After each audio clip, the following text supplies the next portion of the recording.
This woke view of our nation's history, Madam Deputy Speaker, fails to recognise the open, tolerant and global Britain, which is a force for good in the world, a champion of democracy, equality, peace and prosperity that was forged in the Empire.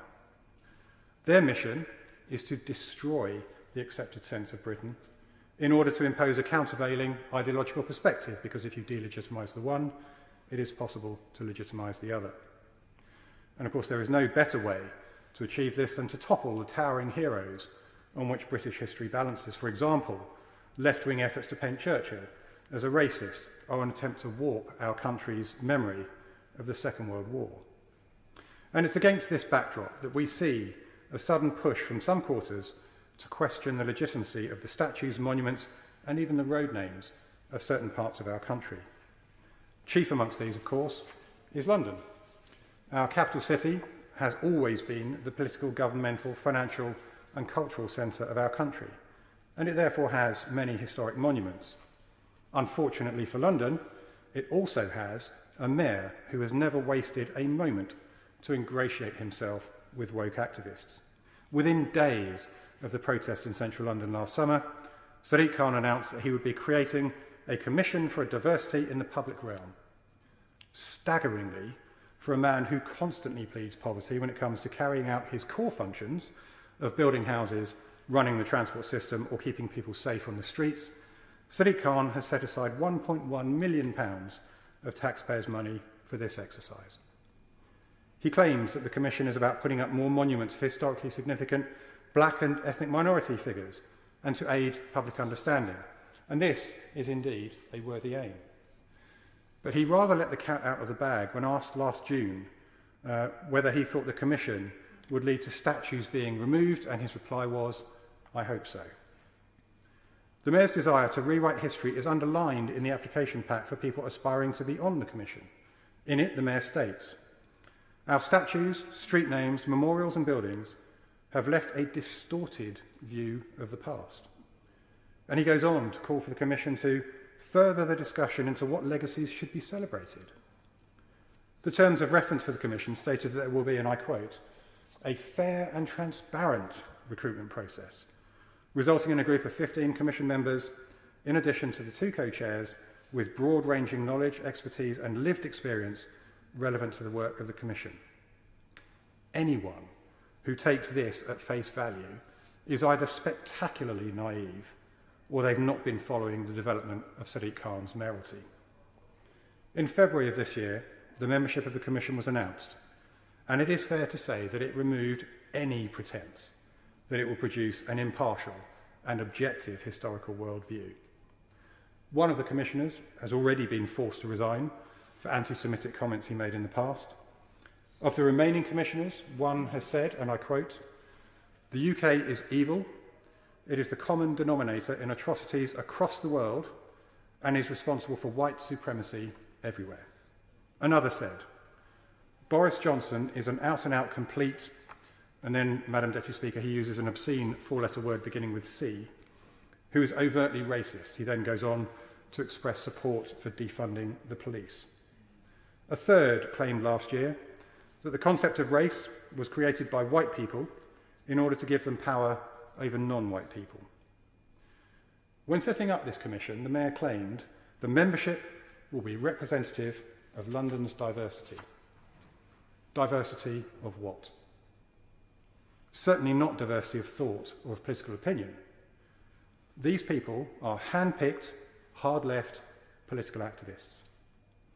Sadiq Khan is playing an irresponsible and dangerous game by establishing a new commission to tear down London's landmarks. The Mayor expects this to be an easy, virtue-signalling PR win, but his decision has created division and inflamed tensions in the capital. A recent poll conducted by YouGov found that 42% of Londoners oppose the plans, compared with 38% who are in favour of them. An e-petition calling for the protection of all historical statues and monuments has attracted more than 35,000 signatures of support. And Sean Bailey, Mr Khan's Conservative opponent in the forthcoming London mayoral election, commented, and I quote, "The Mayor has driven wedges between communities. With his Diversity Commission, he's trying to rewrite British history, but he does not have the expertise or the authority to do this. He is completely correct. One of my constituents wrote to me, and I will quote this at length. I originated from Pakistan and my father was born in India. I am very concerned about how the identity politics and cancel culture is being promoted. I fully support those who have raised their concerns about Mr. Khan's initiative about changing names of London roads and dismantling historic statues and monuments. There are no other nations or countries which will wipe out or bring disrepute to their empires or kingdoms and will actively degrade their own heroes. History is history, and let it not punish our present. He continues, if we study the British Empire, the British left a huge legacy throughout its vast empire. The British made a chain of universities and medical colleges, the world's best irrigation system. It introduced a new structure of administration, and it introduced democracy to the subcontinent. It built modern infrastructure, including railway tracks, bridges, and railway stations. Moreover, Britain has welcomed people from north, south, east, and west, and we must teach patriotism in our schools. Madam Deputy Speaker, whether we like it or not, there are many very good, some bad, and a few ugly elements in Britain's past. And it's a complicated picture filled with imperfect heroes. The notion that historical figures should be judged by today's standards will eliminate every British hero that this country holds dear. So will Sadiq Khan topple Churchill for his support for the British Empire? Will Admiral Nelson fall for living in a time when slavery existed? Will Sir Francis Drake, Oliver Cromwell, King James II, Lord Kitchener and William Gladstone be erased and their contributions to British history forgotten because they were flawed characters? And where do we draw the line?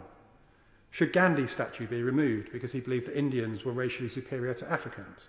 Will Karl Marx's tomb be destroyed because of his deeply held anti-Semitism? And should Egypt's pyramids or Rome's Colosseum fall because they were built by slaves and those civilizations profited from that abhorrent trade? This is why Sadiq Khan was wrong to jump on the latest virtue signalling bandwagon. His decision to tear down statues in London risks encouraging left-wing mobs to topple statues themselves and far-right mobs to take them on in the streets to protect them. And the events of last summer are proof of this. Instead of posturing in this way, the Mayor of London should take a long, hard look at his record of failure, which has left communities behind in London. After 5 years at the helm of City Hall, it's time he took his fair share of responsibility for the challenges and the iniquities that exist in London today. On his watch, violent crime has soared to record levels and murder reached an 11-year high. Only 17,000 affordable homes have been completed in 5 years. 22 major transport upgrades that could regenerate communities have either been delayed or cancelled, and Crossrail is 3 years late, £4 billion over budget, and Transport for London has lost £2 billion in fares income it would otherwise have accumulated.